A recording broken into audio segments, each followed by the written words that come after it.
पहली प्रतिक्रिया आपकी टिकट गलत हुआ, आहत है हमारी पत्नी। मुझे कोई बहुत ऐसा नहीं कि बहुत आश्चर्यजनक घटना है।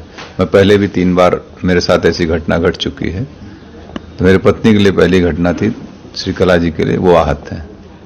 सारा ठीक रहा, आप लोग पर फोड़ा जा रहा है कि आपने मना कर दिया, उनको कोई चारा नहीं मिला। नहीं, मैं भी सुन रहा था कि दबाव में ये वो ऐसा। बहुजन समाज पार्टी मुझे बहुत कायदे से जानती है और खास तौर से बहुजन समाज पार्टी की जब सरकार रही, बहन जी जब मुख्यमंत्री रही 2002 में, तब भी मुझे 1 साल जेल रखा गया। हम लोगों को 10-12 मुकदमे ला दे गए।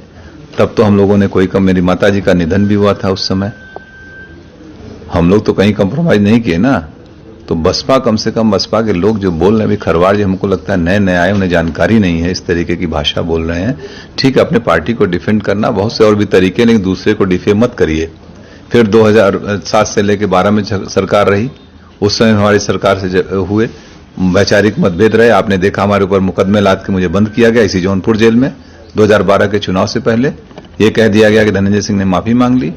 हमने कहा ना कोई गलती किया ना कोई माफी मांगे। हमारी भारतीय परंपरा, अगर शरीर भी टच हो जाता है हम लोग कहते हैं बेटा सॉरी या कोई क्षमा मांग लेते हैं, लेकिन जब तक गलती नहीं होती तब तक कोई वो नहीं होता है। और लोकतंत्र के सब जुमले नहीं है। तब भी हम लोग उसको किए थे। और हमारे, आपको ख्याल होगा 2011 में मुझे जौनपुर आने से रोका गया, धारा 144 लगाई गई थी, लेकिन मैं आया। क्या मैं दबाव डर गया था क्या पुलिस के उस समय की सरकार, तत्कालीन सरकार से? और अभी आप लोगों के सामने 2020 में तमाम आरोप ऐसे अफवाहें चल रही थी ना। बाई इलेक्शन लड़े थे कि नहीं? हम लड़े थे। प्रदेश में कई लोग लड़ रहे थे इंडिपेंडेंट। तो इस तरीके की फर्जी बातें न बोलें। बहुजन समाज पार्टी भी देखा, अमेठी टिकट काटा, बस्ती काटा, आजमगढ़ काटा, बनारस काटा, एक एक दिन 2-2 दिन पहले। तो ये इनका हो सकता है कोई इनकी कार्यशैली हो, कोई अपनाओ हो। तो आप अपना काम करिए, जो करना ठीक है, लेकिन लोगों को गुमराह मत करिए। 2024 के लिए क्या बचा है आपके पास? अभी निर्णय होंगे 2-3 दिन में लोगों के साथ बैठ के। जो हमारे तमाम पुराने साथी हैं, बहुत बड़े बड़े सब सहयोगी हैं, जो हमारे ब्लॉक के हैं, ब्लॉक प्रमुख, पूर्व ब्लॉक प्रमुख, बहुत से जिला पंचायत सदस्य हमारे हैं, पुराने साथी, सब लोग बैठ के एक निर्णय लेंगे। तय किया जाएगा, जो उचित होगा वही। झुकाव है किसी पार्टी की तरफ? अभी जब तक हम लोगों के राय मशवरा नहीं कर लेंगे तब तक कोई निर्णय नहीं लेंगे। अभी भूमिका तो अदा करेंगे? बिल्कुल भूमिका अदा करेंगे। बगैर हम लोगों के सहमति, जिसको हम लोग चाहेंगे वही यहां से सांसद जाएगा, ये भी तय है। इसके अलावा क्या कोई बात हुई आपकी बहुजन समाजवादी पार्टी के शीर्ष नेतृत्व से? नहीं, किसी से कोई वार्ता नहीं है। हाँ, मैं भी सुना कि वो कह रहे थे कि बहन जी से मेरी वार्ता हुई। मेरी बहन जी से जब मैं एमपी था 2013, आखिरी वार्ता उनसे फोन पे मेरी 2013 में है। आज तक और इस टिकट में ना मेरा कोई लेना न देना। मैं जेल में था, आप लोगों को मालूम है।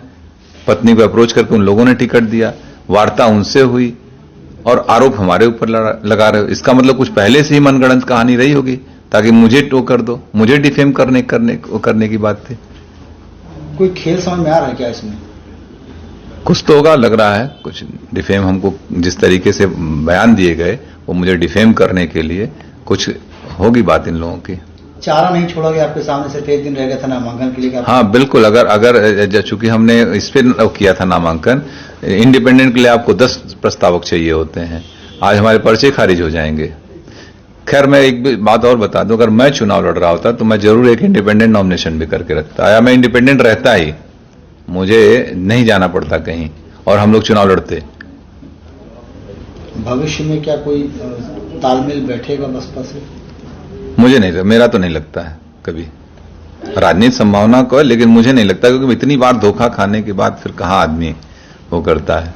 अब किससे समर्थन कर सकते हैं आप? ये भविष्य का सवाल है। मैंने अभी कहा कि अभी हम अपने सारे लोगों के साथ बैठेंगे, जिम्मेदार साथियों का, यही नहीं पूरे जौनपुर, पूरे दोनों हमारी लोकसभा, सभी जनपद के सभी लोगों के साथ हम लोग बैठेंगे। जनपद में कम से कम हम लोगों के 2, 2.5, 3, 4 लाख लोग अपने हैं। जहां हम लोग चाहेंगे वहां मत करेंगे।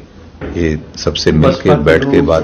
अब आपको धोखेबाज बता रहे हैं कि उन्होंने एक दिन पहले ही कहा कि अब आप हमारी पत्नी चुनाव नहीं लड़ेंगी, इस तरीके का बयान आपने उनको? इसका जवाब दे दिए यार। अब के कौन कह रहा है? कितने बड़े लोग हैं? कोई बचा है बसपा में? क्यों ऐसी बात कर रहे हैं कि एक अकेली सीट जौनपुर की थी जिसको लेकर बसपा चर्चा में आ गई। 5 जगह और टिकट काटे, कोई चर्चा है? इतने माइक लगा कोई पूछने गया कहीं? खाली जौनपुर की वजह से ना, जौनपुर की वजह से चर्चा में, धनंजय सिंह की वजह से बसपा चर्चा में, बसपा की वजह से धनंजय सिंह चर्चा में नहीं है।